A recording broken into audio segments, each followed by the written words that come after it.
Hola, buenas tardes. Buenas tardes, Claudia, ¿cómo estás? Bien, muy bien.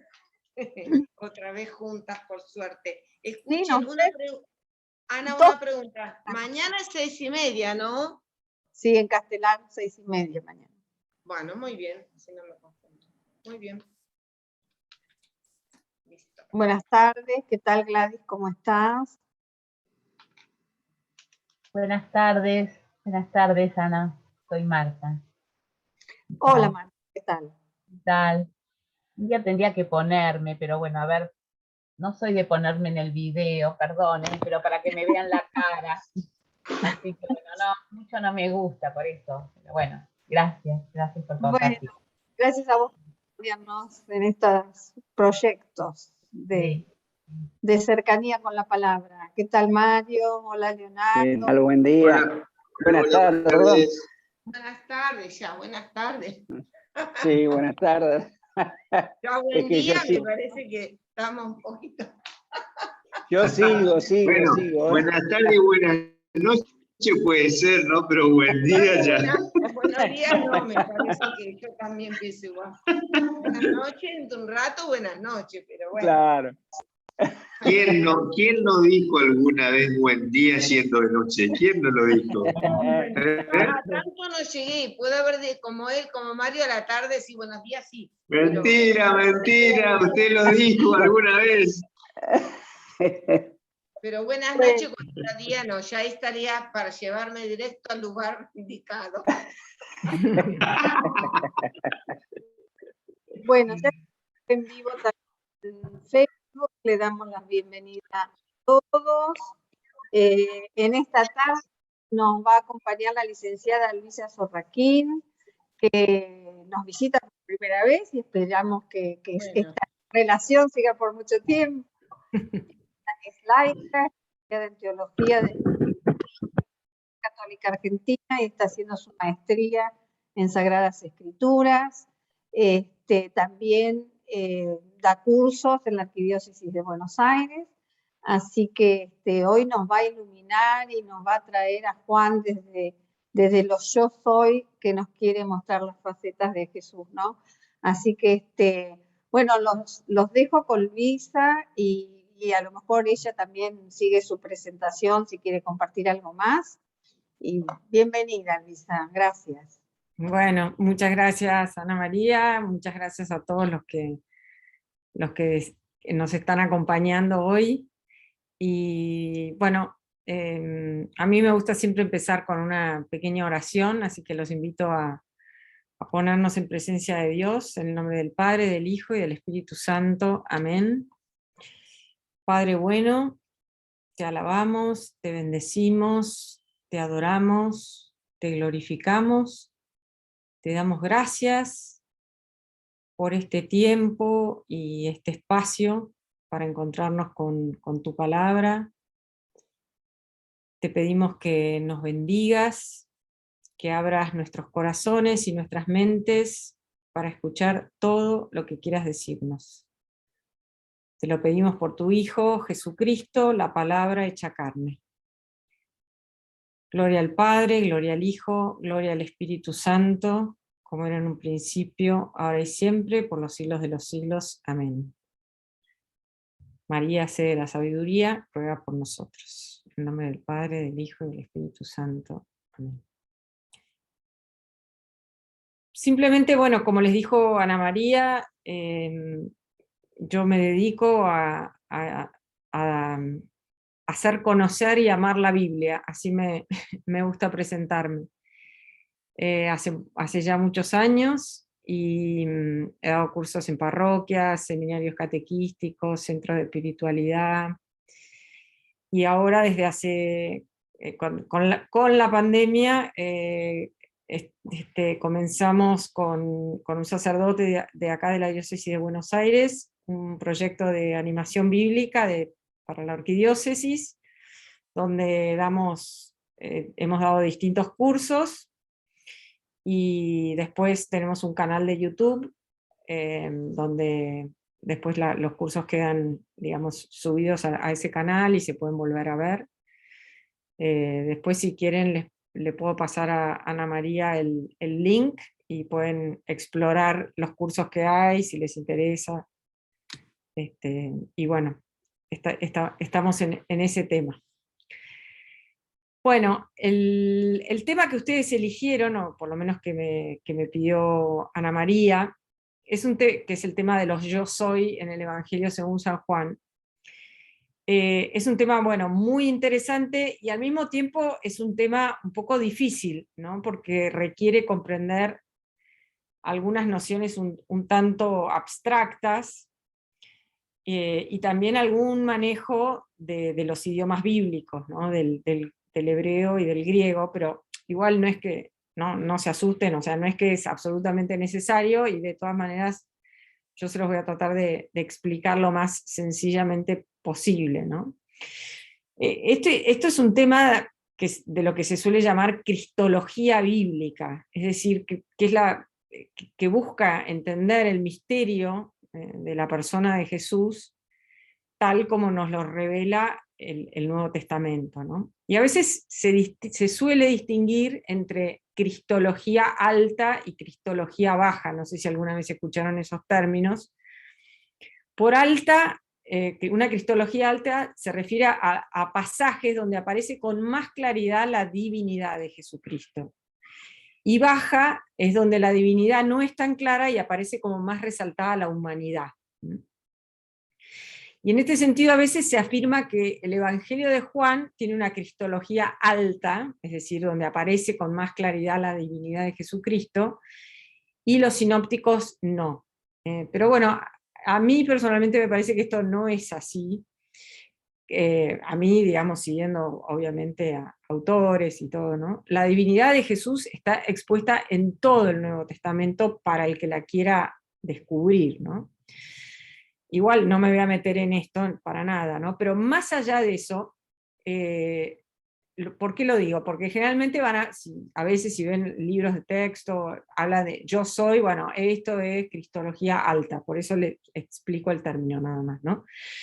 A mí me gusta mucho más hablar de esta fórmula yo soy, que aparece en el Evangelio de Juan, como una fórmula de lo que se llama la identidad divina de Jesús. Es como que eso me parece más adecuado, hablar de la identidad divina de Jesús. Y en este sentido, estas fórmulas yo soy son claramente, como vamos a tratar de ver,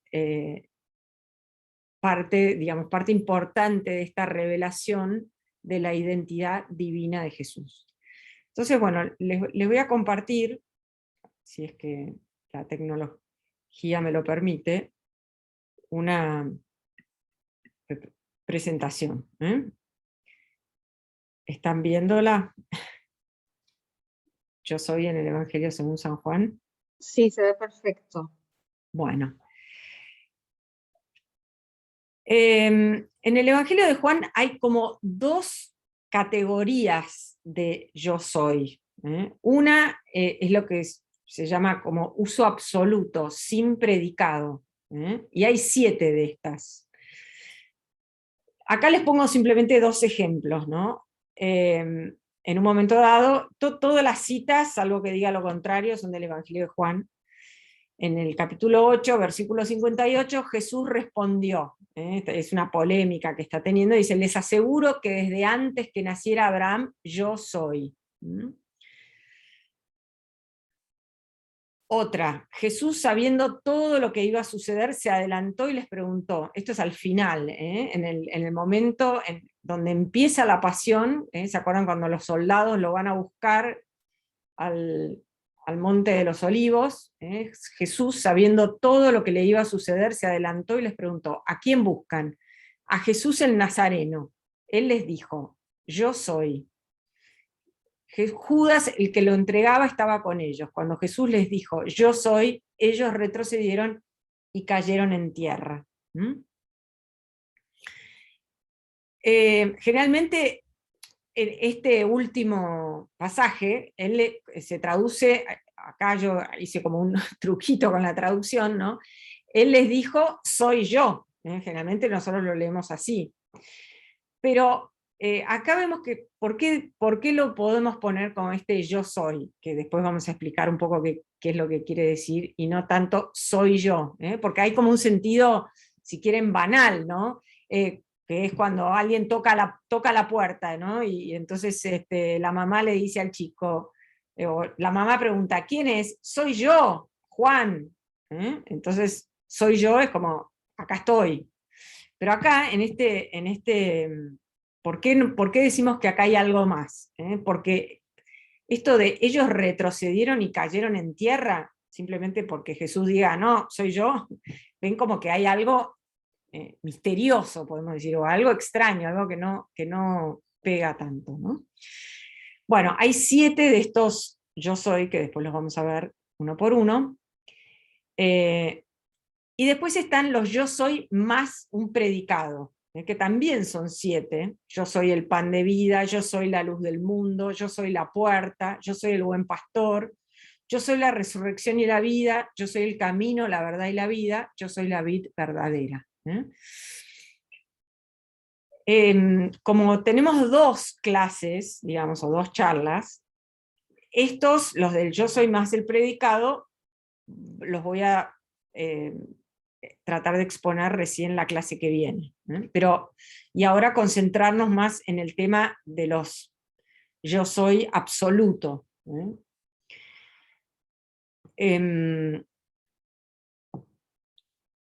Y esto digamos así, de tratar de captar esto de que, porque es bastante extraño, ¿no? Uno podría decir, bueno, ¿por qué Jesús dice yo soy? ¿Por qué se usa esta fórmula, ya sea en forma absoluta o con el predicado?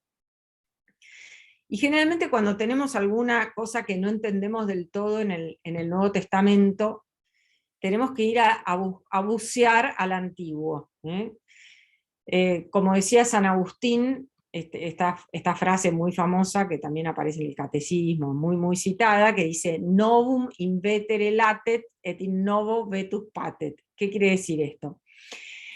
En el Antiguo Testamento está latente el nuevo, y en el nuevo, el viejo, el antiguo, se hace patente, o sea, se termina de revelar, se termina como de llenar de sentido. En terminología bíblica esto se llama cumplir. ¿Vieron cuando en el Evangelio de Mateo, por ejemplo, tenemos esas fórmulas de cumplimiento? Esto ocurrió para que se cumpliera lo que dijo el profeta Isaías, la Virgen concebirá y dará a luz un hijo y le pondrá por nombre Emmanuel. Bueno, para que se cumpliera, esto en griego, en la lengua del Nuevo Testamento, es un verbo que es el verbo pleró, que nosotros lo traducimos como cumplir, pero que es mucho más allá de cumplir, no es como ¿cumpliste la tarea, Juancito? No, esto no es cumplió porque siguió todos los pasos, sino que es como que esto se termina de iluminar, se termina de llenar de sentido. Es como que lo que está como de alguna forma prefigurado en el Antiguo Testamento se cumple, se termina de revelar, se termina de mostrar su verdadero sentido en el Nuevo. Entonces, siempre es una buena idea recurrir al Antiguo para buscar las cosas que no terminamos de entender del todo. Y para entender la fórmula esta del yo soy, necesitamos precisamente recurrir al Antiguo Testamento.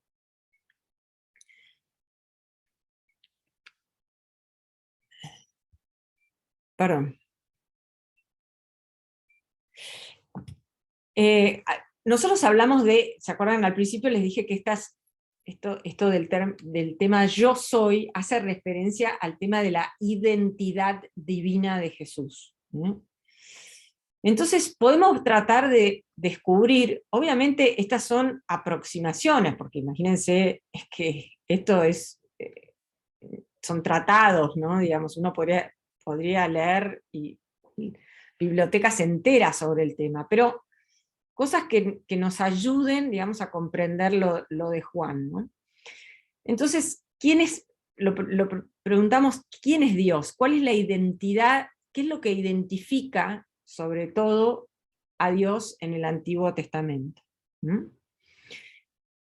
En relación, digamos así, a lo que nos interesa para Juan, porque evidentemente la revelación de Dios es inmensa, ¿no? Pero es como que podemos encontrar como algunas líneas. Y la primera cosa que nosotros vemos es que Dios es creador de todo y distinto de todo. Esto lo tenemos en los primeros capítulos del Génesis, ¿no?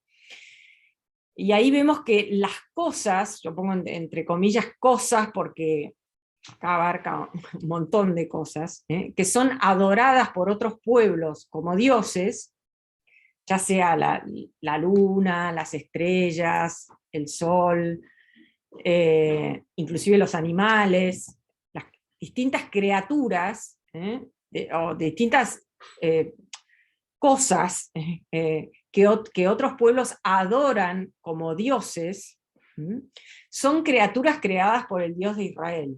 Un ejemplo muy conocido es precisamente el tema del sol y la luna, que son creados en el cuarto, ¿se acuerdan? En el cuarto día.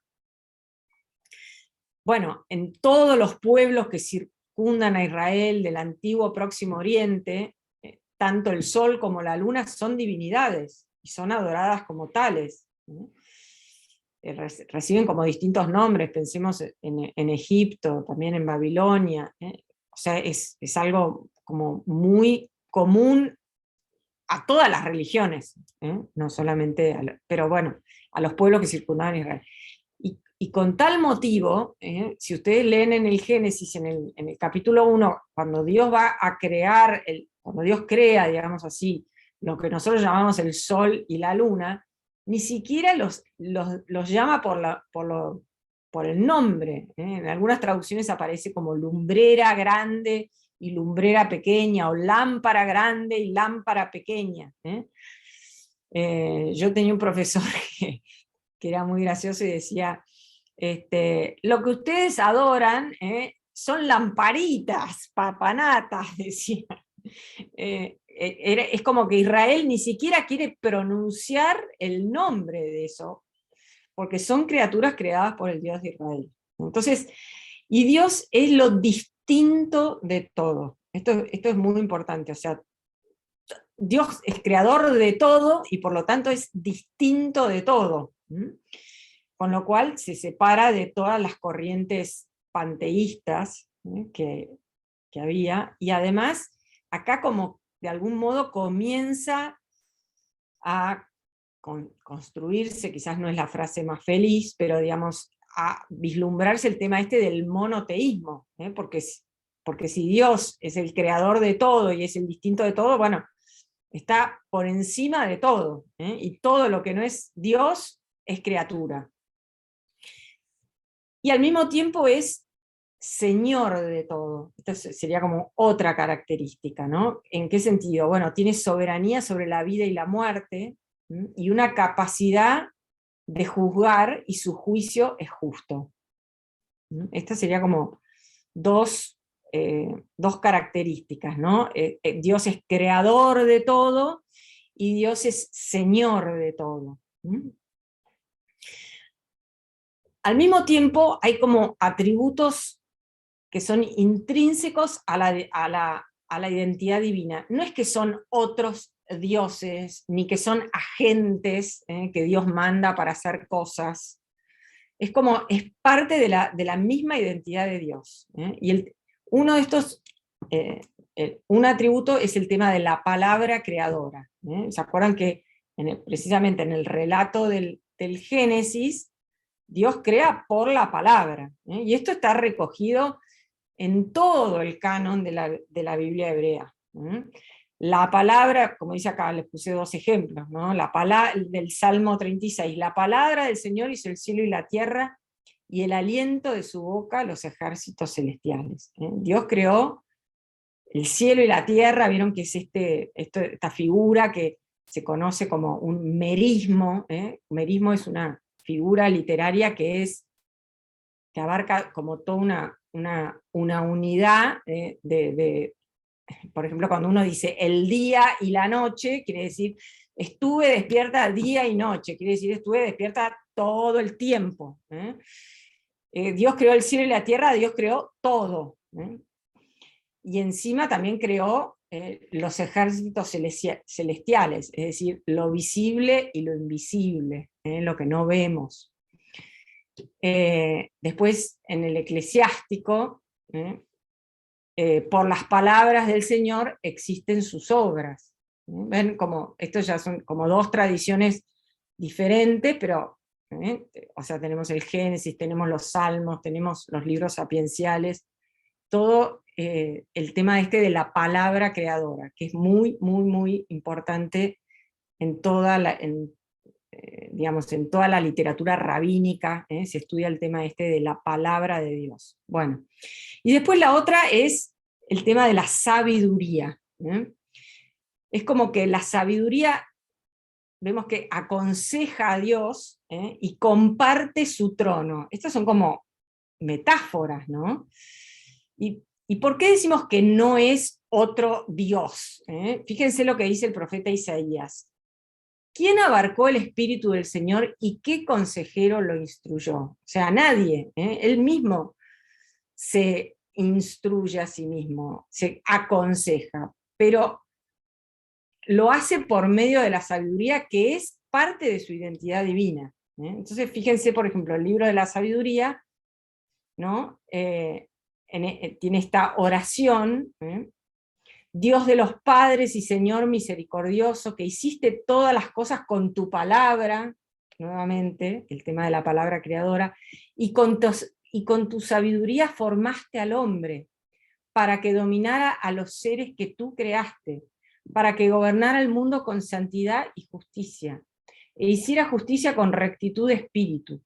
Dame la sabiduría que comparte tu trono, y no me excluyas del número de tus hijos. ¿Se acuerdan que el libro de la sabiduría está atribuido a Salomón? Salomón el sabio, que le pide a Dios que le dé la sabiduría. ¿Se acuerdan en la famosa oración de Salomón, cuando lo van a hacer rey, le pide a Dios ser sabio? Entonces, Dios crea con la palabra y con sabiduría.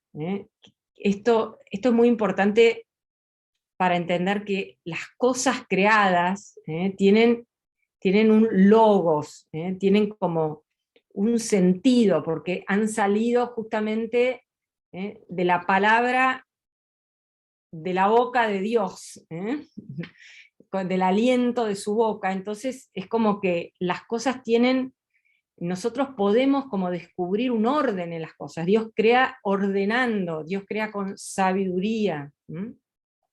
Y acá también está el tema de la imagen. Fíjense que, ¿qué es lo que le pide el sabio? Le dice, y si formaste al hombre para que dominara los seres que tú creaste, que es, si miramos en la columna, digamos así, de la izquierda, el tema de que Dios también es soberano.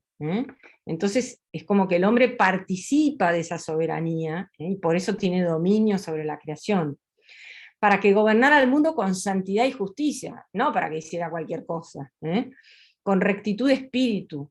Dame la sabiduría que comparte tu trono. O sea, ¿quién se sienta en el trono de Dios en el Antiguo Testamento? Solo Dios, no es que tiene un montón de personas compartiendo el trono.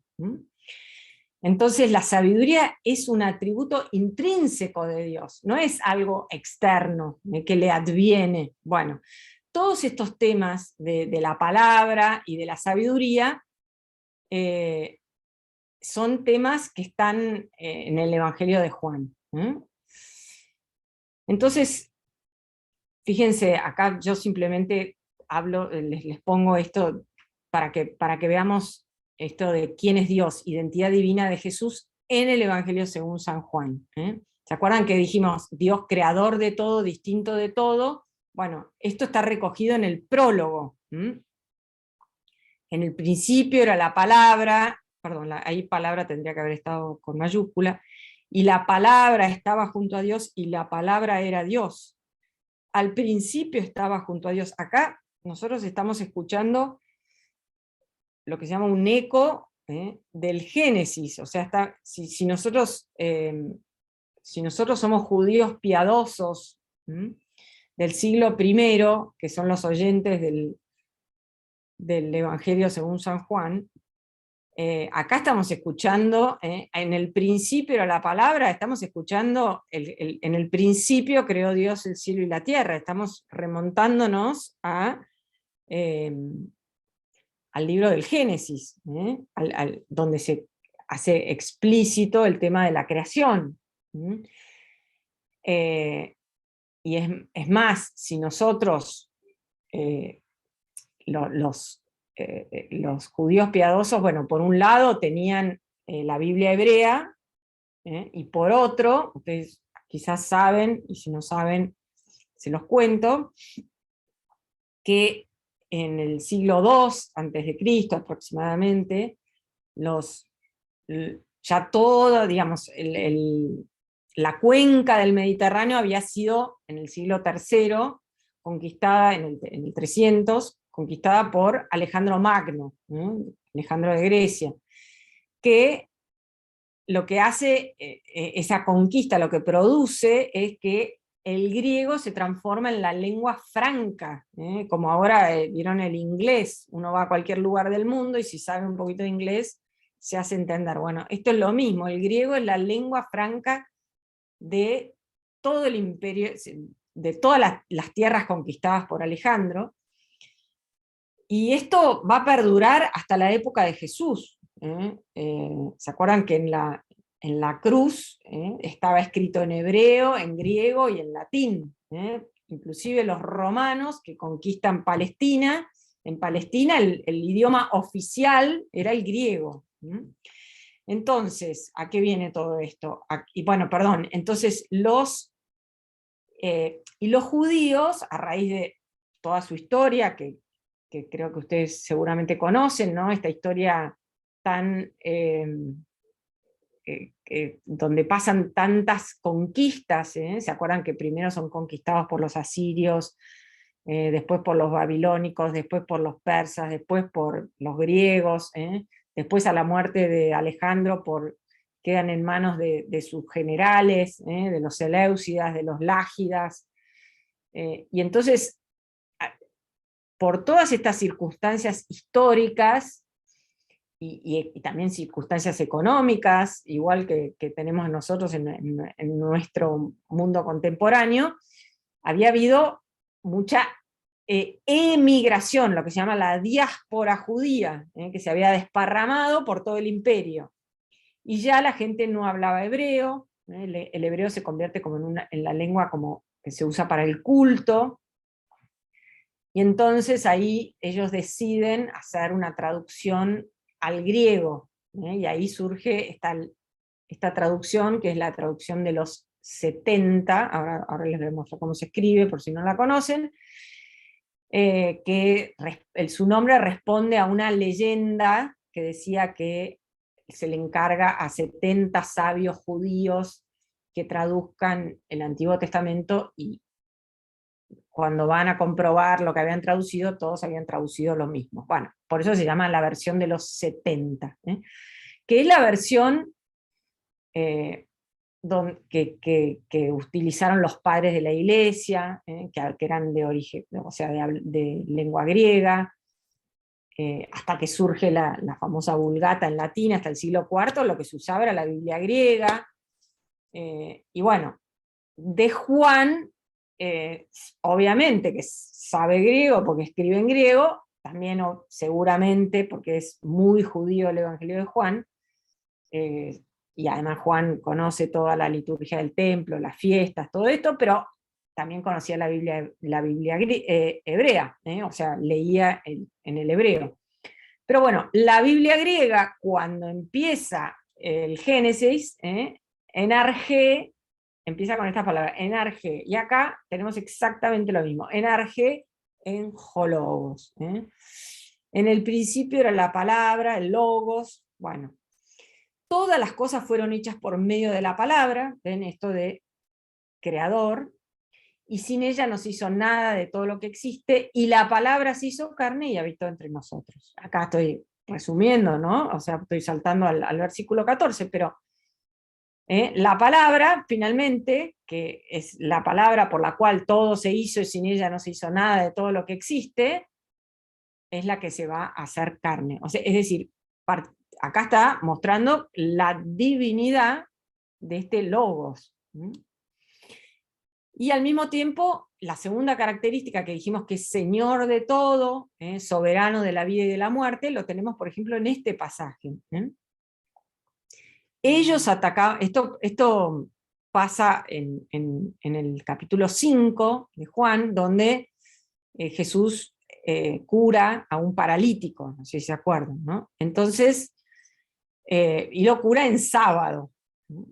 Ellos atacaban a Jesús porque hacía esas cosas en sábado. Él les respondió: mi Padre trabaja siempre y yo también trabajo. Bueno, esto parece como medio raro, porque ¿qué quiere decir mi Padre trabaja siempre y yo también trabajo?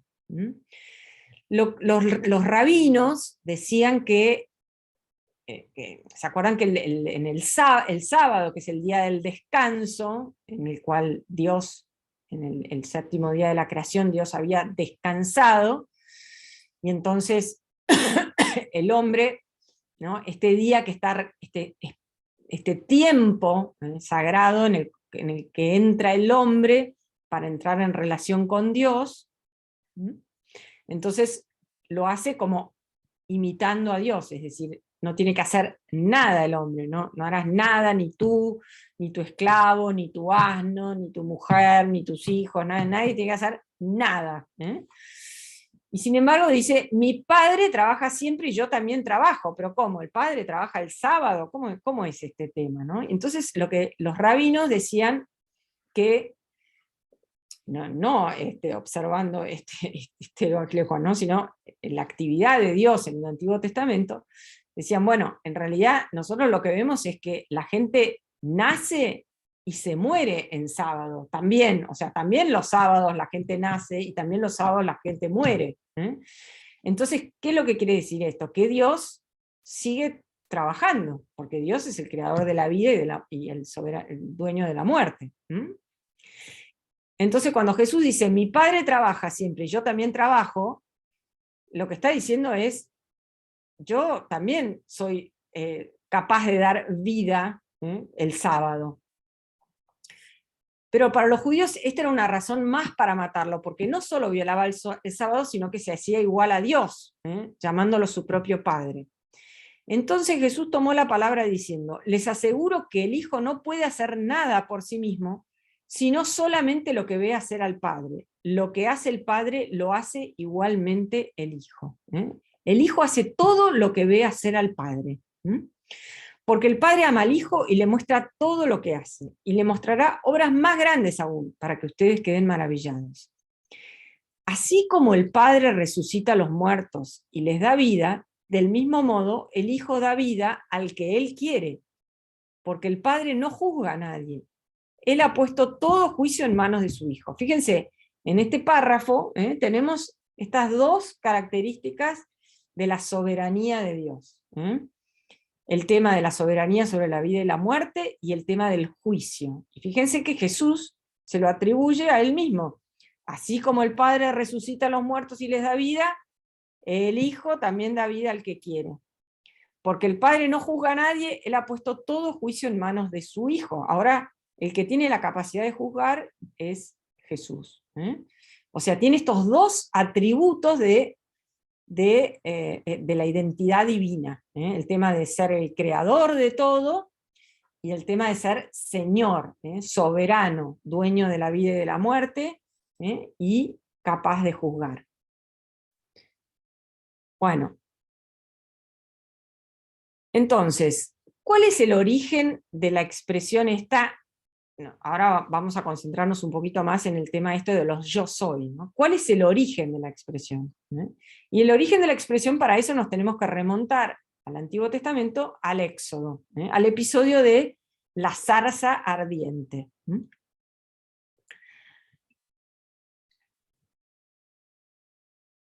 ¿Se acuerdan que Moisés, que está, digamos, pastoreando sus ovejas por el desierto, se encuentra con esta zarza que arde y no se termina de consumir, y bueno, se acerca y Dios le habla y le dice que no, que se saque las sandalias, que está pisando Tierra Santa. Y bueno, y entonces ahí le hace partícipe de este proyecto de que él tiene que ir a sacar al pueblo de Egipto y llevarlo a la Tierra Prometida. Entonces se produce este diálogo, ¿no? Y esta es la primera vez que Dios va a revelar en el Antiguo Testamento algo de su identidad. Hasta ahora, si ustedes vienen leyendo, digamos, nosotros nos encontramos con distintos nombres de Dios, el Elohim, inclusive el nombre de Yahvé, pero en realidad no sabemos de dónde salen esto. Acá vamos a tener por primera vez una revelación del propio Dios. Pero Moisés dijo a Dios: ¿quién soy yo para presentarme ante el faraón y hacer salir de Egipto a los israelitas? Yo estaré contigo, le dijo Dios. Perdón, no es a Dios, sino Dios. Y esta es la señal de que soy yo el que te envía. Después de que hagas salir de Egipto al pueblo, ustedes darán culto a Dios en esta montaña. Fíjense qué raro es esto, ¿no? Si nosotros lo empezamos a leer, ¿no? Yo estaré contigo, eso lo podemos entender. La señal de que soy yo el que te envía, es que cuando ustedes salgan de Egipto, van a dar culto a Dios en esta montaña. El culto a Dios, esto es algo que lo digo porque no es tan obvio. Generalmente cuando uno le pregunta a cualquier persona, ¿por qué Dios, o mejor, no por qué, ¿para qué libera Dios a su pueblo de la esclavitud de Egipto? Entonces, para eso uno tiene que ir a leer qué es lo que dice Dios. Y yo los animo a que ustedes lean en el libro del Éxodo, cada vez que Moisés le dice, el faraón le dice, ¿para qué? ¿Para qué van a salir?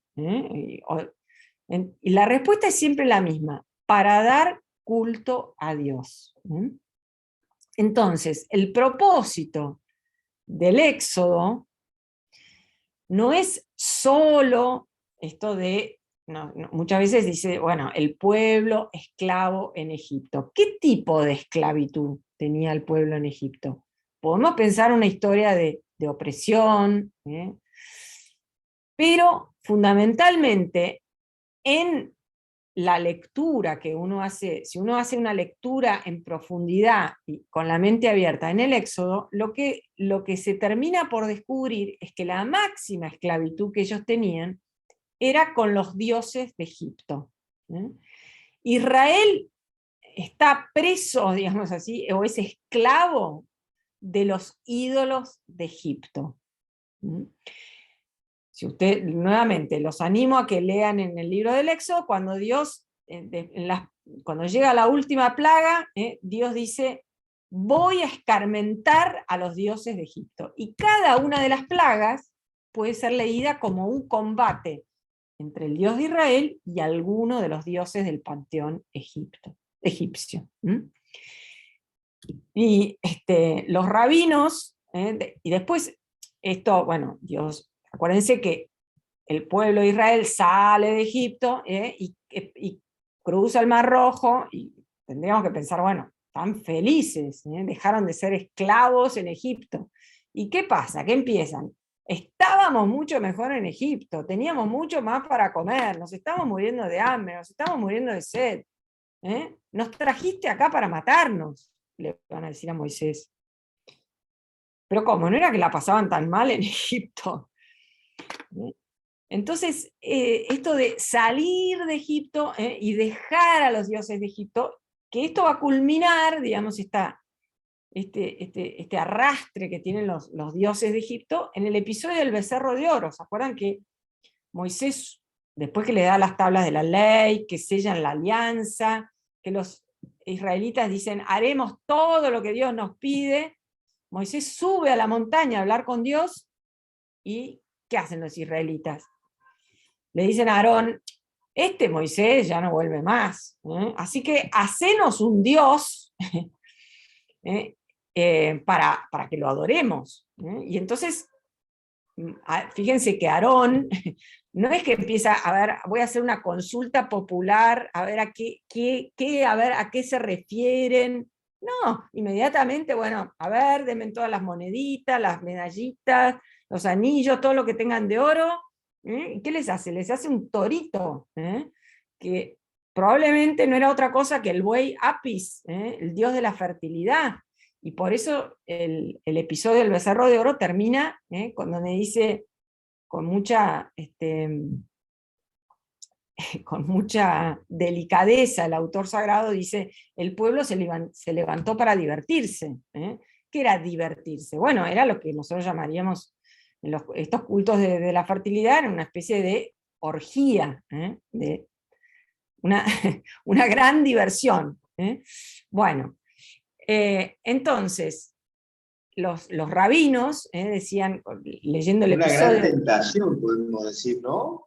Claro, leyendo el episodio del becerro de oro, los rabinos decían, era más difícil era más fácil, digamos así, sacar al pueblo de Egipto que sacar a los dioses del corazón del pueblo, a los dioses de Egipto. Bueno, entonces, Moisés dijo a Dios, si me presento ante los israelitas y les digo que el Dios de sus padres me envió a ellos, me preguntarán, ¿cuál es su nombre? Y entonces, ¿qué les responderé? Fíjense que esto es lo más natural del mundo. Cuando nosotros conocemos a alguien, lo primero que le preguntamos es, ¿cómo te llamás? Si yo no conozco el nombre de alguien, no me puedo relacionar con esa persona. Entonces, esto es lo más, o sea, le digo, el Dios de sus padres, me van a preguntar, ¿y quién es? Y acá comienza esto de este misterio de este Dios que no quiere decir su nombre, pero vamos a ver que sí lo dice, ¿no? Porque entonces Dios dijo a Moisés, yo soy el que soy. Y luego añadió, tú hablarás así a los israelitas. Yo soy, me envió a ustedes. Y continuó diciendo a Moisés, tú hablarás así a los israelitas. Yahvé, el Dios de sus padres, el Dios de Abraham, el Dios de Isaac y el Dios de Jacob, es el que me envía. Este es mi nombre para siempre, y así será invocado en todos los tiempos futuros. Vete, reúna a los ancianos de Israel y diles, Yahvé, el Dios de sus padres, el Dios de Abraham, de Isaac y de Jacob, se me apareció y me dijo, yo los he visitado y me he dado cuenta de lo que les han hecho en Egipto. El núcleo, digamos así, acá es como, hay mucha miga para cortar, ¿no? Fíjense que perdón. La primera cosa es esta, ¿no? De yo soy el que soy, ¿no? Es como esto de que decíamos, ¿no? Dios no quiere decir su nombre, porque es muy diferente de los otros dioses. Esto está relacionado con, no lo podemos leer ahora, pero ustedes léanlo, el capítulo 32 del Génesis, cuando Jacob pelea con un ángel, no sabemos bien quién es, pero evidentemente es Dios, y le dice que le diga su nombre, y Dios no le dice el nombre, y Dios le cambia el nombre de Jacob a Israel, que significa el que lucha con Dios. Y esto ya nos dice algo, ¿no? Algo para mí muy bello de la religión de Israel, ¿no? Y de nuestra religión, ¿no? O sea, el hecho de que nuestra relación con Dios tiene algo de esto del combate, es como que estamos luchando, tiene algo de esto de lucha, en el mismo nombre Israel, el que lucha con Dios. Pero no combate para ver, sino como que es algo arduo, ¿entienden? Es como, bueno, y entonces le dice esta frase tan enigmática, yo soy el que soy. Ahora lo vamos a ver después en las lenguas originales, ¿no? Y después, pero no contento, digamos, con solamente esto, le dice, le da este nombre, Yahvé, y lo asocia a su vez con esto de el Dios de los padres, el Dios de Abraham, el Dios de Isaac y el Dios de Jacob. Es decir, lo que Dios está haciendo acá es decirle que Yahvé es lo mismo que decir Dios de los padres. Y con esto es como que él se sitúa en el corazón mismo de la alianza. Acuérdense que Dios hace alianza con, bueno, hay como una alianza cósmica, con Adán como mediador, después está la alianza con Noé, la alianza con Abraham, que digamos, y aquí en la alianza con Abraham comienza esta historia de Dios con el pueblo de Israel, ¿no? Entonces, como al identificarse, ¿no? Con este Yahvé, con el Dios de Abraham, que más que nada era llamado El, el Dios El, o a veces recibe el nombre de Elohim, si pudiéramos leer en el original hebreo, ¿no? Entonces es como que acá se está como ensanchando el concepto de Dios, para abarcar no solamente, no es como algo nuevo, ¿no? Sino que abarca también este Dios de los padres. Entonces esto es muy importante. Cuando Dios se identifica como que es el Dios de Abraham, de Isaac y de Jacob, revela que es un Dios de personas. Y esto parece no muy importante, pero es fundamental, y esto es lo que de alguna forma va a marcar a Israel por los siglos de los siglos, ¿no? ¿Qué es lo que, a qué me refiero con esto de que Dios es un Dios de personas versus qué cosa? Versus el Dios de los lugares. Hay como una experiencia religiosa del hombre, donde hay como lugares que el hombre tiene como sagrados. Esto es parte como de la propia antropología. Y entonces muchas veces se identifica, este lugar es el lugar de tal Dios. Y de hecho, esto, por ejemplo, sucede que cuando los pueblos eran conquistados por otro pueblo, inmediatamente era como que lo que prevalecía era el dios de estos guerreros, que era el dios de ese lugar, y entonces era como que el que ahora, digamos así, el que había vencido y que era, entonces se convertía en el dios. Y como que es algo como no es de alguna forma trasladable. ¿Se acuerdan? Yo no sé si ustedes recuerdan, ¿no? Pero en el segundo libro de los Reyes hay un episodio cuando está actuando Eliseo, el profeta Eliseo. ¿Se acuerdan que el profeta Eliseo es el que sigue al profeta Elías, que recibe el manto de él y bueno, se convierte en profeta?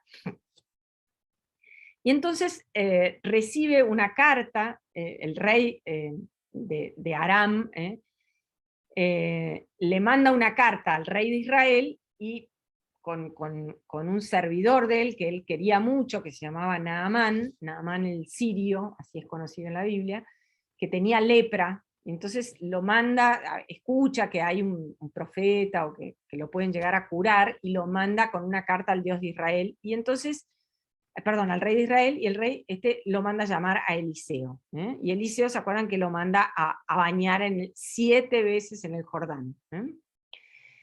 Y al principio Naamán está muy irritado, dice: yo me había imaginado que saldría él personalmente, se pondría de pie, invocaría el nombre del Señor, luego pasaría su mano sobre la parte afectada. ¿Acaso los ríos de Damasco, el Habaná y el Parpal no valen más que todas las aguas de Israel? Y bueno, y decide irse. Pero en el medio lo convencen, no, mirá si te curas. Bueno, se mete en el río y se cura. Entonces, ¿qué es lo que hace Naamán el sirio? Dice, es muy poderoso este Dios de los israelitas. Entonces agarra un contenedor, digamos, y lo llena de tierra, de la tierra de Israel, para llevársela a Siria, ¿entienden? Porque es el Dios del lugar.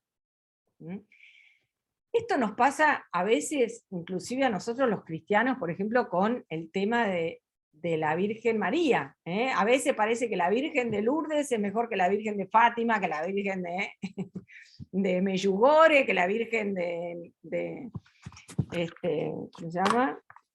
Bueno, de donde quiera, de Luján, no sé, de donde quiera, de Guadalupe, como si no fuera la misma persona. Es como que eligió manifestarse en ese lugar, pero es la misma en todos lados. Pero bueno, hay como una especie de adhesión que está en el ADN al lugar.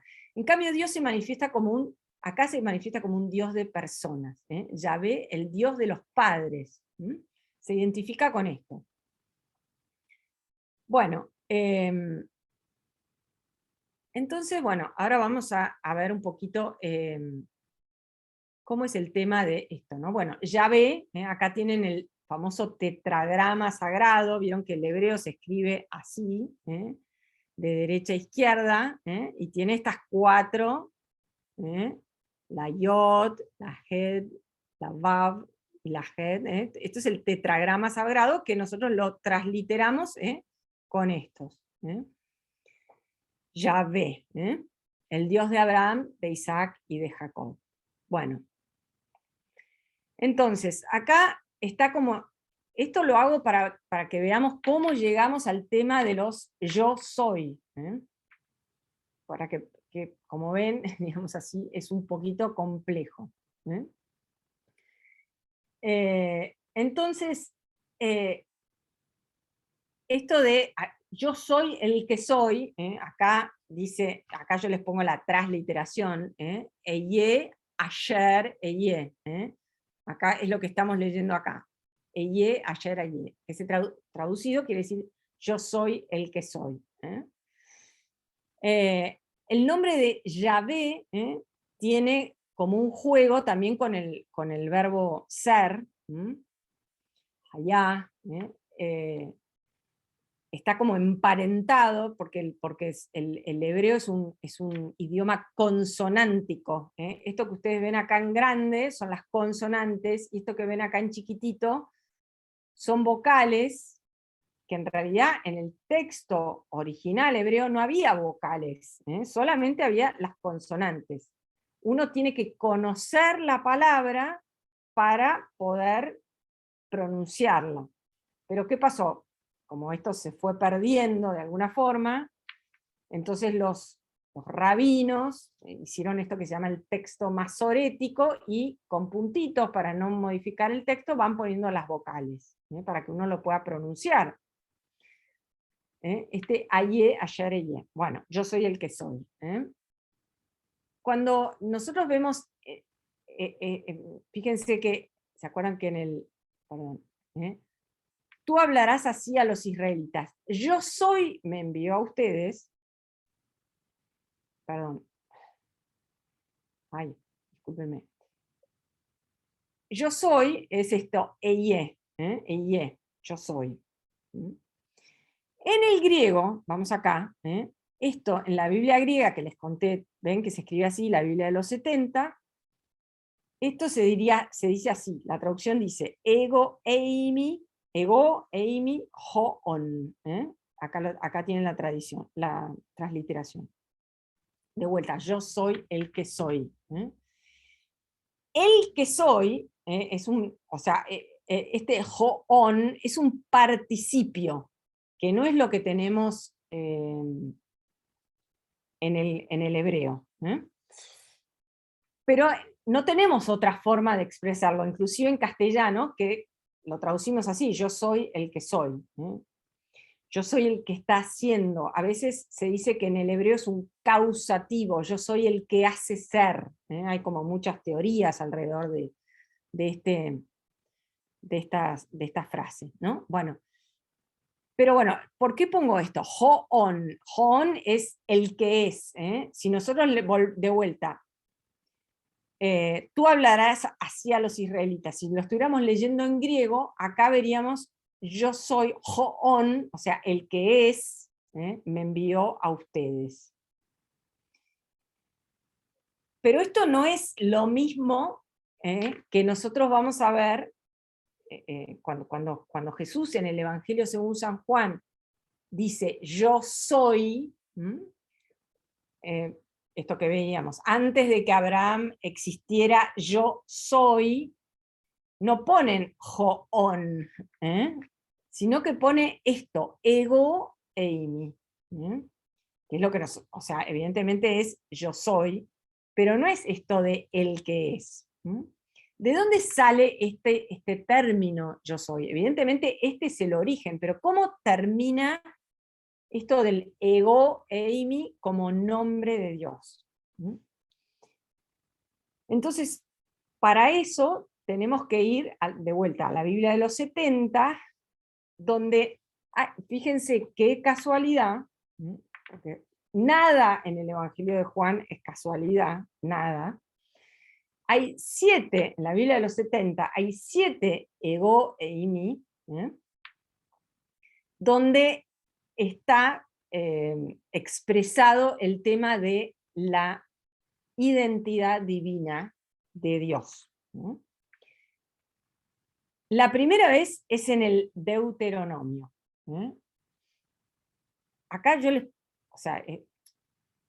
entiendo que a lo mejor esto les resulta como muy plomo, muy aburrido, pero yo les quiero mostrar cómo llegamos al yo soy. No porque de nada sirve decir yo soy, es un título de la... Digo, ¿por qué? La primera vez es en el Deuteronomio. Y esto cómo está expresado en la Biblia de los 70, y cómo, acá solamente pongo la transliteración, con palabras, las letras latinas, digamos, nuestras, y en azul está cómo lo expresa la Biblia hebrea. Miren bien que solo yo soy. Fíjense que es como que acá tuviéramos un doble yo soy. Miren bien que yo soy. Así casi que lo tendríamos que leer. Yo soy. Y los 70 ponen el doble, ego eimi. En hebreo no es ayer, eye, o sea, no usa el eye, ¿se acuerdan? Sino que usa esta expresión, anihu, que quiere decir precisamente, es lo mismo, es decir, es como ani es yo soy. Bueno, se usa esta expresión.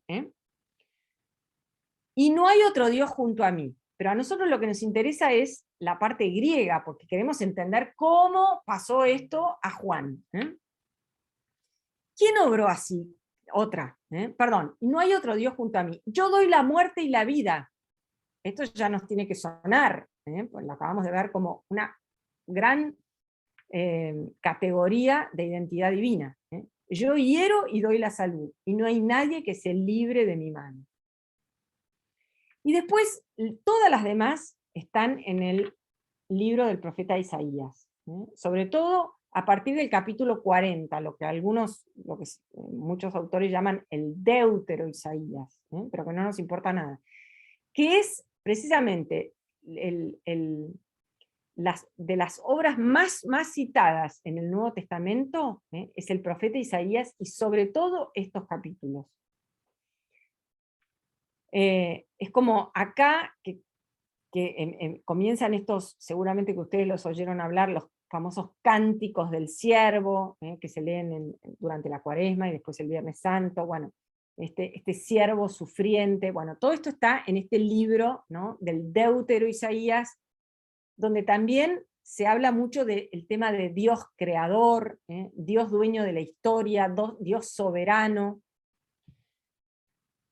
¿Quién obró así? ¿Quién hizo esto? el que llama a las generaciones desde el principio. Yo, Yahvé, el primero, y al final yo soy. O sea, es como que desde el principio, ¿no? Yo soy Yahvé, y al final yo soy. ¿Ven que es como raro esto? No. Esto yo modifiqué la traducción. Ustedes después vayan a su Biblia y van a ver que, pero tampoco es como, como wow. Es como misterioso este yo soy. Ustedes son mis testigos y mis servidores.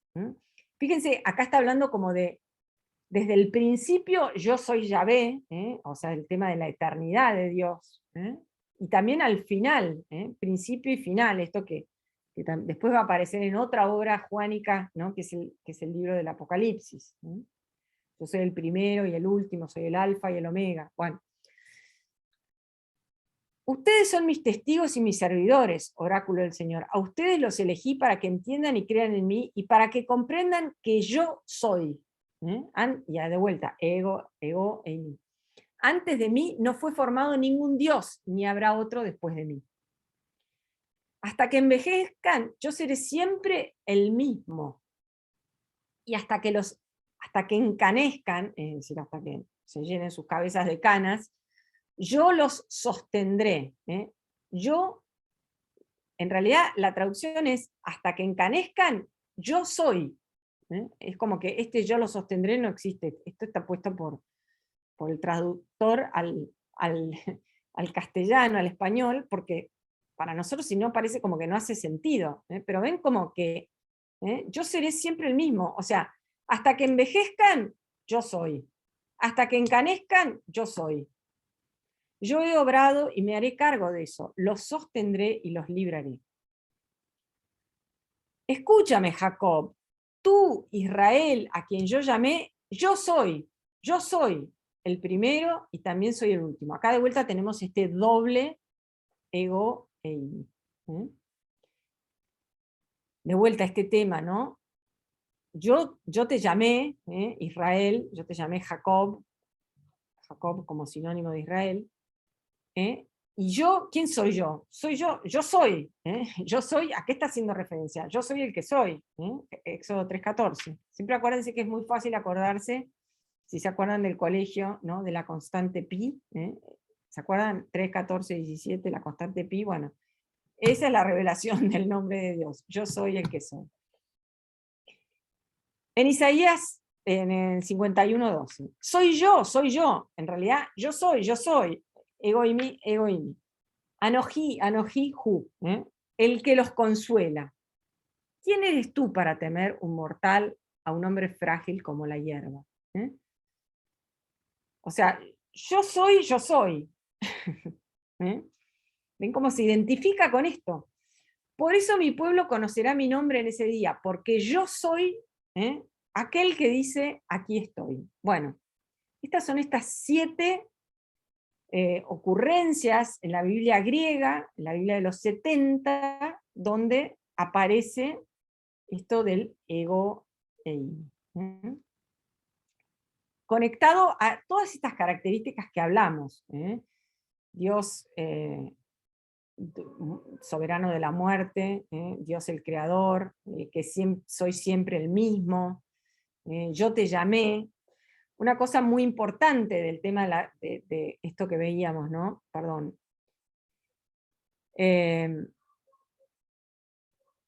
Dios, Israel, esto no es simplemente una abstracción, el tema de Dios, sino que fíjense que ellos descubren quién es Dios en la historia. Entonces, para Israel, la salvación no está separada, no es que Dios es y Dios salva. Obviamente que, por supuesto, Dios es y Dios salva. Pero esas dos cosas están unidas en su concepción de Dios. Por eso Dios es el Salvador. Dios salva. Y está en la raíz esta de Yahvé, también está este tema. Fíjense que Yeshua, que es el nombre hebreo de Jesús, que es lo mismo que nosotros traducimos como Josué. Pero, Ahí significa justamente Dios salva. Entonces, todas estas, el Dios soberano de la historia que se revela en los acontecimientos, no solamente revela el nombre, sino que se revela en el acontecimiento de la liberación. Bueno. Pero entonces le dice que Yahvé les revela el nombre. Sí.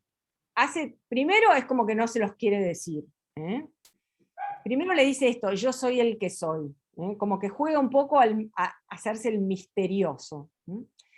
Para los padres de la iglesia de lengua griega, digamos, acá ellos ven, ¿no? Es como que se asombran, porque cuando esto que ha sido traducido, no es, la Biblia de los 70 no está traducida por los cristianos. Después los cristianos la van a usar, y los hebreos, los judíos, la van a rechazar, porque se va a transformar en la Biblia cristiana, entonces ellos no quieren esta especie de tensión tan fuerte que hay en el principio de la historia del cristianismo entre Israel y la iglesia naciente, ¿no?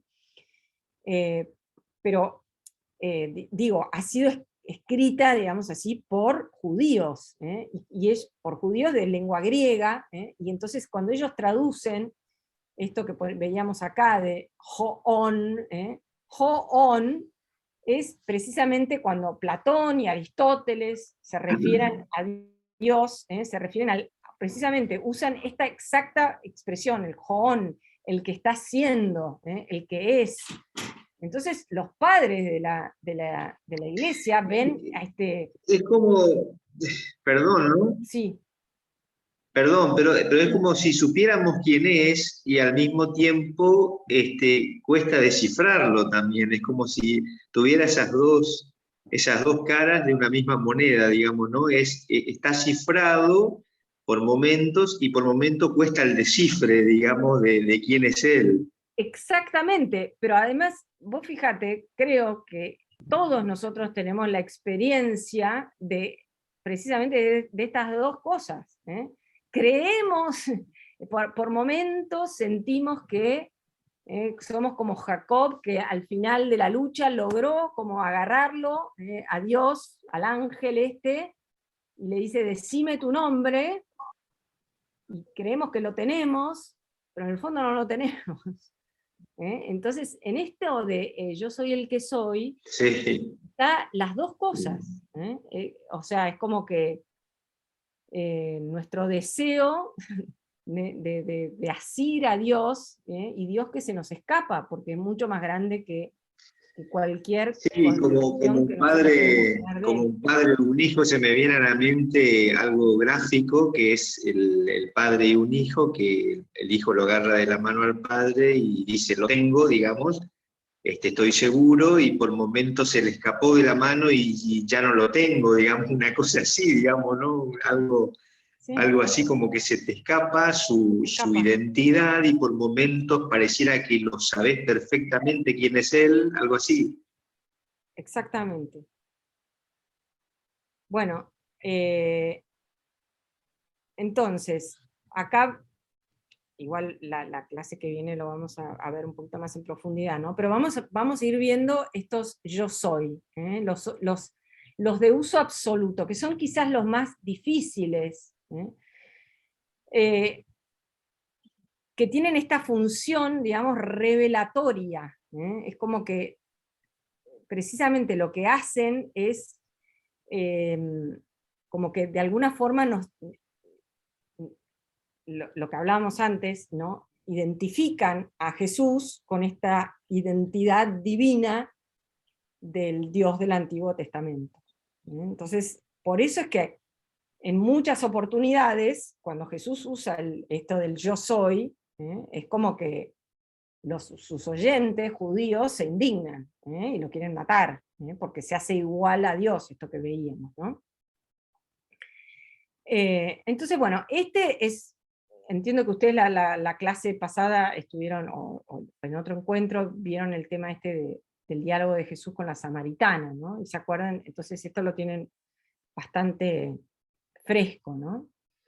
La mujer le dijo, yo sé que el Mesías llamado Cristo debe venir, cuando Él venga nos anunciará todo. Jesús le respondió, nosotros, nuestras traducciones generalmente dice, Jesús le respondió, soy yo el que habla contigo, ¿no? Pero acá está, imagínense acá dice, ego eimi, o sea, parece como inocente, pero acuérdense que este ego eimi es el que le va a dar esta agua, el agua viva. Entonces, yo sé que el Mesías llamado Cristo, el ungido, acuérdense que Mesías y Cristo es exactamente lo mismo, ¿no? Mesías es ungido en hebreo y Cristo es ungido en griego, ¿no? Entonces, bueno, esta sería como esta primera, ¿no? Frase. Es como que nosotros naturalmente vemos acá como que le falta el predicado, es como que las tenemos como frases incompletas si las vemos así. Entonces la única forma de completarlas es con esto de esta identidad divina, con esto de entenderlos como verdaderamente como el yo soy, como está expresado en la Biblia de los 70, ¿no? Cuando habían remado unos 5 kilómetros, esto es cuando Jesús, ¿se acuerdan que ellos están en la barca y Jesús camina sobre el agua? Él les dijo, yo soy, no teman. Nuevamente, o sea, nosotros lo podemos entender como un sentido normal. No, soy yo, no se asusten. Pero, ¿cuál es el contexto? Jesús está caminando sobre el agua.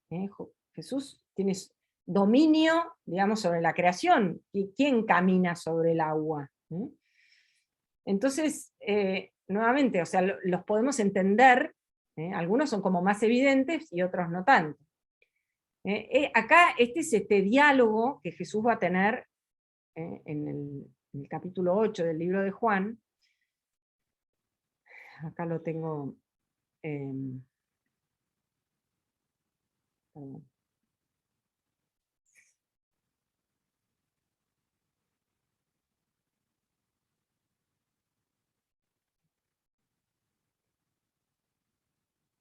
Acá lo que se está debatiendo en este capítulo 8 precisamente es la identidad de Jesús. Acá, a continuación, tenemos otro también del capítulo 8. Después les dijo, cuando ustedes hayan levantado en alto al Hijo del Hombre, entonces sabrán que yo soy, y que no haga nada por mí mismo, sino que digo lo que el Padre me enseñó.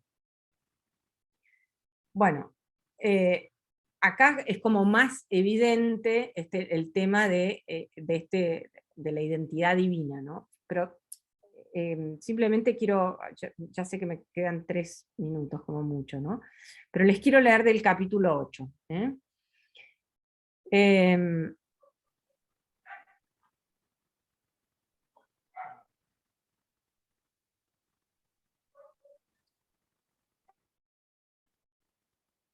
Los fariseos le dijeron, tú das testimonio de ti mismo, tu testimonio no vale. Estoy leyendo 8:13. Jesús le respondió, aunque yo doy testimonio de mí, mi testimonio vale porque sé de dónde vine y a dónde voy, pero ustedes no saben de dónde vengo ni a dónde voy. Ustedes juzgan según la carne, yo no juzgo a nadie. Y si lo hago, mi juicio vale, porque no soy solo yo el que juzga, sino yo y el Padre que me envió. ¿Ven esto que hablábamos del tema del juicio? Bueno. Él pronunció estas palabras en la sala del tesoro cuando enseñaba en el templo, y nadie lo detuvo porque aún no había llegado su hora. Jesús les dijo también, yo me voy, ustedes me buscarán y morirán en su pecado. A donde yo voy, ustedes no pueden ir. Los judíos se preguntaban, ¿pensará matarse para decir a donde yo voy, ustedes no pueden ir? Acuérdense que el Evangelio de Juan, seguramente que ustedes vieron, ¿no? Una de las características es lo que se llama la ironía juánica. es este como doble sentido. Jesús dice una cosa y la gente entiende otra. Entonces cuando dice, a donde yo voy ustedes no pueden ir, entonces dice, ¿será que se va a matar? Que ojo, si nosotros estuviéramos ahí, tendríamos exactamente el mismo pensamiento. No nos creamos que no, ¿no? Los judíos le preguntaron, ¿quién eres tú? Perdón, ¿pensará matarse para decir a donde yo voy, ustedes no pueden ir? Jesús continuó, ustedes son de aquí abajo, yo soy de lo alto. Ustedes son de este mundo, yo no soy de este mundo. Por eso les digo, ustedes morirán en sus pecados, porque si no creen que yo soy, morirán en sus pecados. Porque si no creen que... ¿Qué quiere decir? Porque si no creen que yo soy. Evidentemente acá está hablando de este yo soy con Que mayúsculas. yo soy el ¿no? Hijo de Dios. Claro, que yo soy el mismo que en el Antiguo Testamento se llama Dios.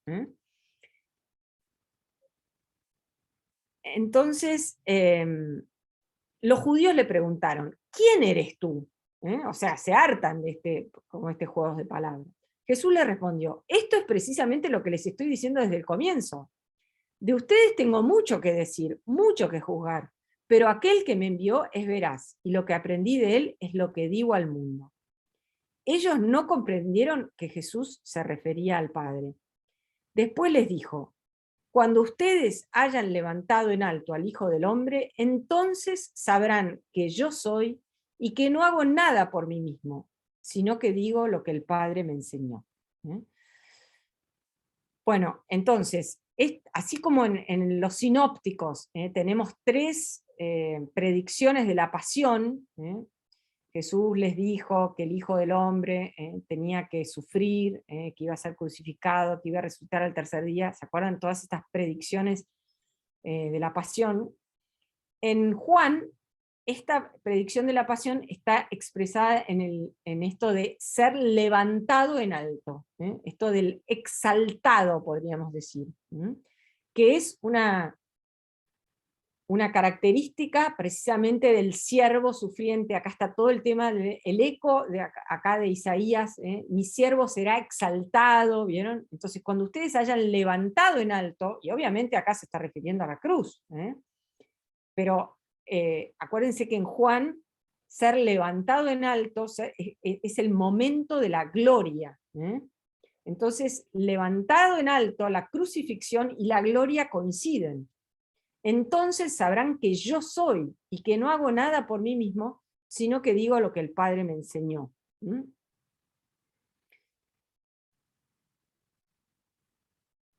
Bueno, y entonces después de eso, bueno, lo van a querer matar. Pero bueno, acá, estas son las otras, perdón, estas son las que vimos, y acá tenemos las otras 3, pero como ya me pasé 3 minutos de las 8:15, y me gusta ser respetuosa, entonces el encuentro que viene seguimos. Retomamos, como se dice. Muchas gracias, Lisa, pero Bueno, ¿te van a dar los tiempos la próxima o querés ahora aprovechar un poquito más? No, pero sigamos un poquito y así termina, si quieren, no importa. Yo no tengo problema, pero no quiero, no quiero abusar de ustedes. Si quieren, termino por lo menos con esta que estábamos viendo. Sí, a lo mejor esa idea quedan para que las repasen también, ¿no? Por ahí en la semana los leen, estos 3 que faltan. Perfecto. O sea, la que quedaría ahora es esta. Les digo esto desde ahora, antes que suceda, para que cuando suceda crean que yo soy. Esto, fíjense, estamos en el capítulo 13, esto es la última cena, digamos, que después del lavatorio de los pies, cuando comienza a Jesús a hablar con sus discípulos, y entonces les está anunciando lo que va a suceder. ¿Se acuerdan que una de las cosas que habíamos visto era que, o no sé si las vimos o no, ya no sé lo que dije, lo que no dije, ¿no? Pero una cosa importante es, en esto de que Dios es soberano, es que es capaz de predecir lo que va a suceder en la historia. Y esto no es simplemente que Dios juega al adivino, sino que Dios es el que hace la historia. Por eso puede decir lo que va a suceder. Bueno, esto mismo entonces se traslada, esto es muy fuerte en el Evangelio de Juan. Nadie me quita la vida, yo la doy voluntariamente. Es decir, esto todo sucede de acuerdo a lo que Jesús quiere que suceda. Él es el que domina la historia, Él es el Señor de la historia. Dios es el Señor, así como Dios es el Señor de la historia en el Antiguo Testamento y se revela en los acontecimientos, esta misma característica de la identidad divina está en el Evangelio según San Juan, en varios lugares, ¿no? Pero acá lo tenemos muy claro, ¿no? Para que crean que yo soy, para que cuando suceda, sepan qué es lo que está diciendo, que soy Dios.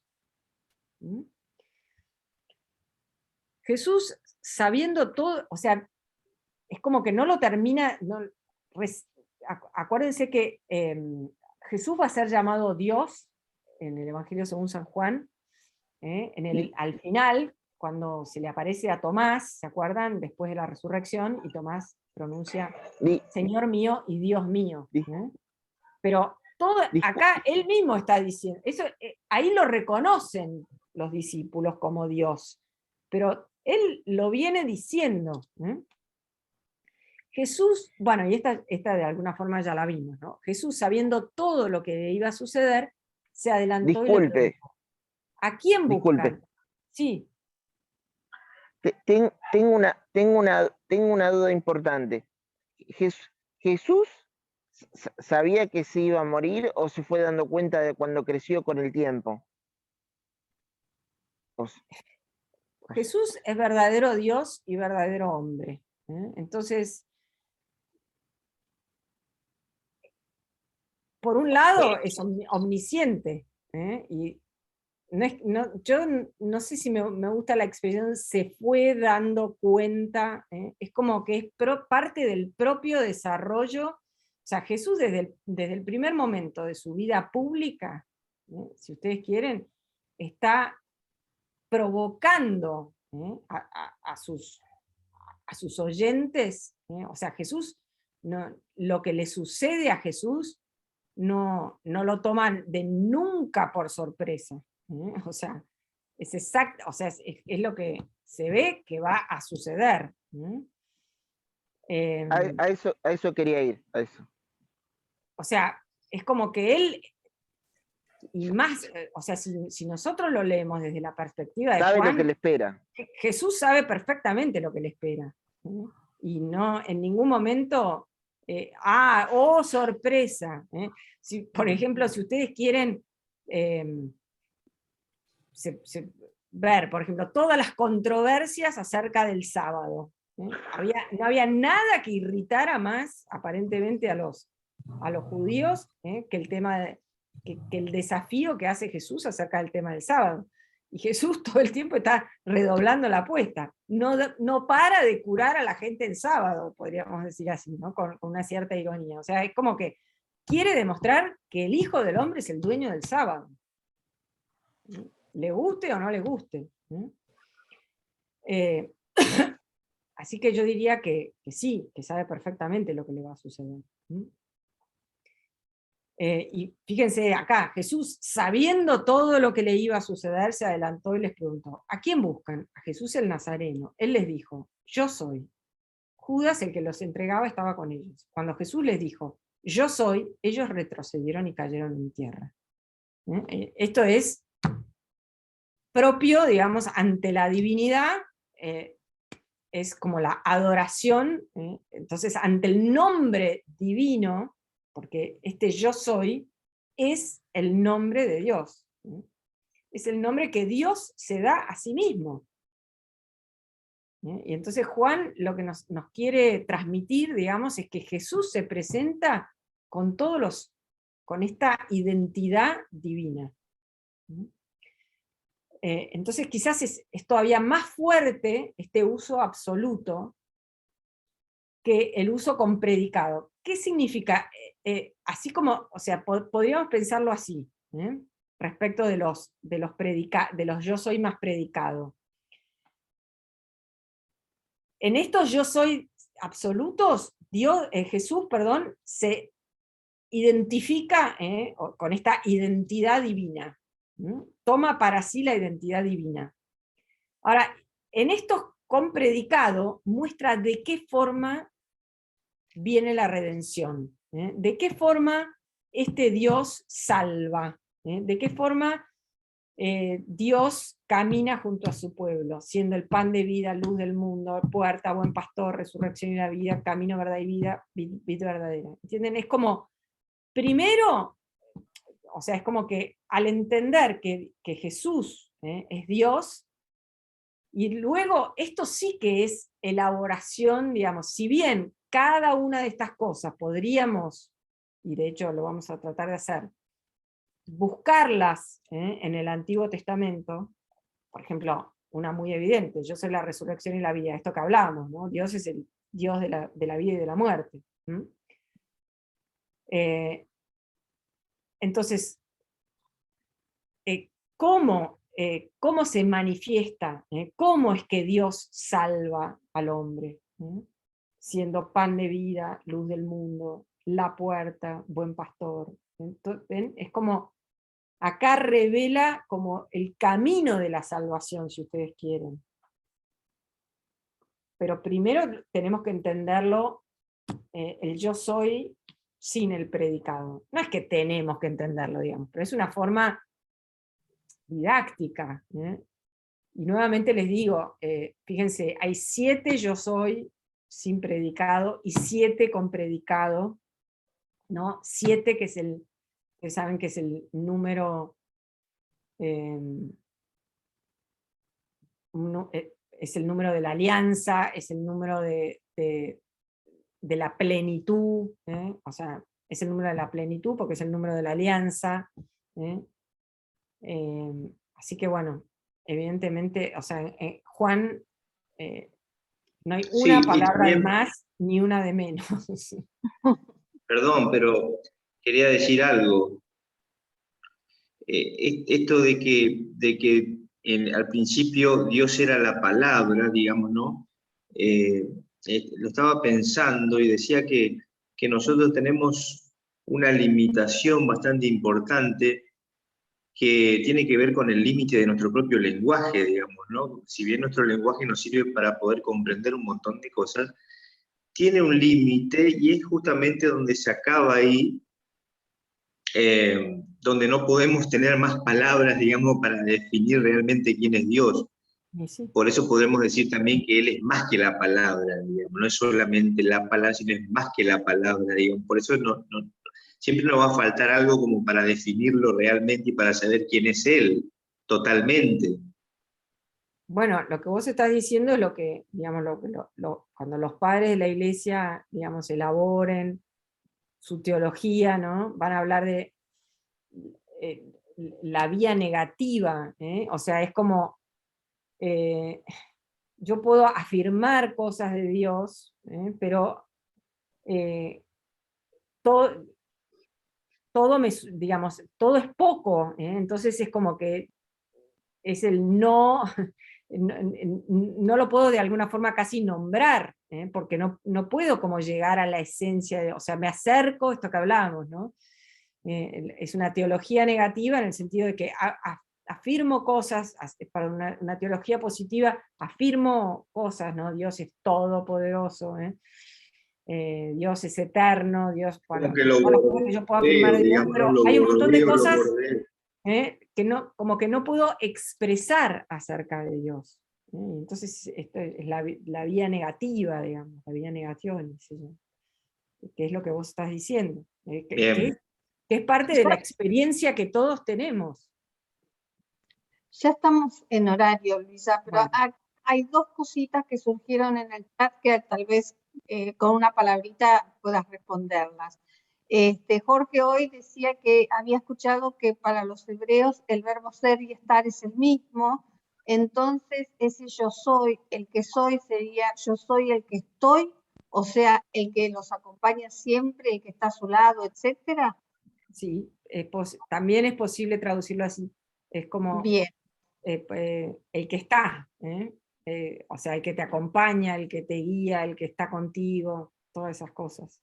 Es parte, digamos así, del nombre de... Sí, yo tengo un pequeño documento que hice con un montón, o sea, copiando, digamos así, que se llama Yahvé, que se los puedo mandar, digamos, con todas estas cosas que dije, que es como una especie de resumen, y ahí está el tema de yo estoy. Mándelo. Bueno, se lo voy a mandar a Ana María. y yo se los envío por mail, como siempre. No es algo que hice yo, no lo escribí yo, sino que copié pedazos de otros autores, ¿no? Abajo les pongo de dónde lo saqué. Gracias. Y lo otro es que Patricia concluye diciendo, Dios es misterioso. Y sí, es misterioso. Yo les digo, lean el capítulo 32 del Génesis, la lucha de Jacob con el ángel, y ahí hay algo muy misterioso. Así que bueno, esto es parte de su misterio, el nombre de Dios es parte de su misterio, pero Dios quiere, al revelarnos su nombre, de alguna forma, quiere entablar una relación con nosotros. Y la iniciativa es de Él, la zarza ardiente, Dios quiere revelarse al hombre. Pero siempre hay una distancia inmensa. Estuvo Bueno, muy bueno, muchísimas charla. Luisa, en el chat y en el Facebook son todos agradecimientos por excelente, excelente, excelente, todos Bueno. signos de Excelente, admiración. excelente, muchísimas gracias, es muy interesante. Así Bueno. que te agradecemos muchísimo, con mucha ilusión vamos a esperar el próximo miércoles para que nos cuentes todos estos yo soy más el predicado. Perfecto. Así que Bueno, muchísimas muy bien. gracias. Es Bueno, muy lindo. Muchísimas gracias. que Dios los bendiga y que tengan una linda semana. Gracias. Gracias. Igualmente, Luisa. Bueno, hasta luego. Muchas gracias. Noches. Buenas noches.